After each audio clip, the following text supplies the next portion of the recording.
Saudara pemimpin umat Katolik sedunia, Paus Fransiskus memimpin Misa Kudus di Gelora Bung Karno, Jakarta. Dalam pesan misanya atau homili, Paus Fransiskus meminta umat Katolik menaburkan kasih dengan menempuh keyakinan jalan dialog.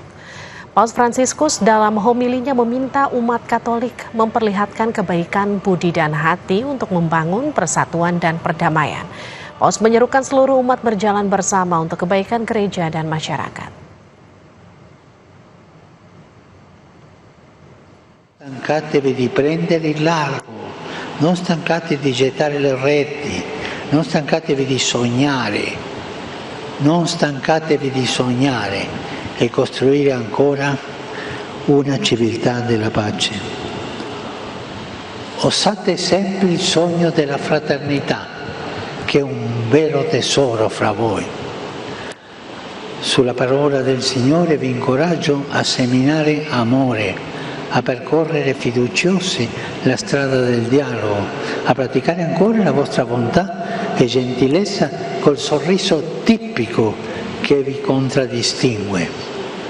Vi hanno detto che voi siete un popolo sorridente?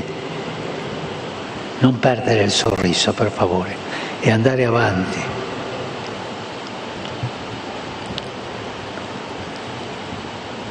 E siate costruttori di pace,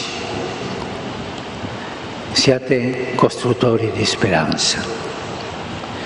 Questo è il desiderio espresso di recente dai vescovi del Paese e augurio che anche io vorrei rivolgere a tutto il popolo indonesiano: camminare insieme per il bene della società e della Chiesa.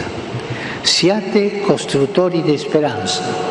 Sentite bene, siate costruttori di speranza, quella speranza nel Vangelo che non delude mai e che ci apre alla gioia senza fine. Grazie tante. Saudara Imam Besar Masjid Istiqlal Nazaruddin Umar mencium kening pemimpin Katolik dunia Paus Fransiskus. Dan sebaliknya, Paus membalas dengan mencium tangan Imam Besar Istiqlal.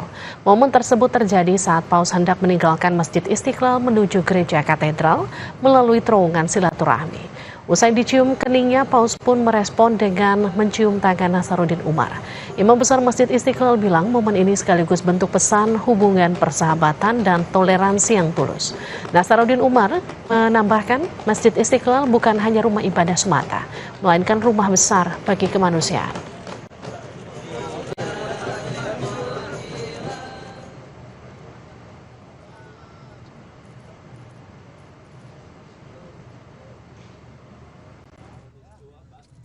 Berfungsi untuk merawat toleransi dan moderasi umat beragama di Indonesia. Kita semua telah melakukan terobosan besar untuk merawat toleransi dan moderasi umat beragama di Indonesia dengan dibangunnya terowongan silaturahim, The Tunnel of Friendship, yang menghubungkan Masjid Istiqlal dan Gereja Katedral. Inilah yang menjadi bukti betapa besar peran Masjid Istiqlal sebagai melting pot, khususnya untuk warga bangsa Indonesia yang majmuk dan berbineka tunggal ika. Buongiorno, sono felice di trovarmi qui nella più grande moschea dell'Asia, insieme a tutti voi. Saluto il grande Imam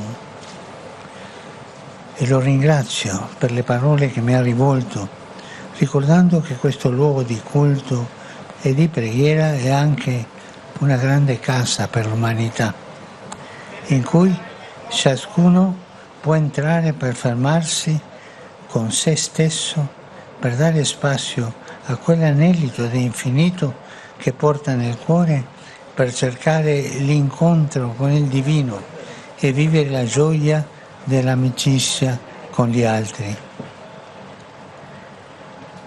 piace ricordare che questa moschea è stata progettata dall'architetto Frederick Silaban, che era cristiano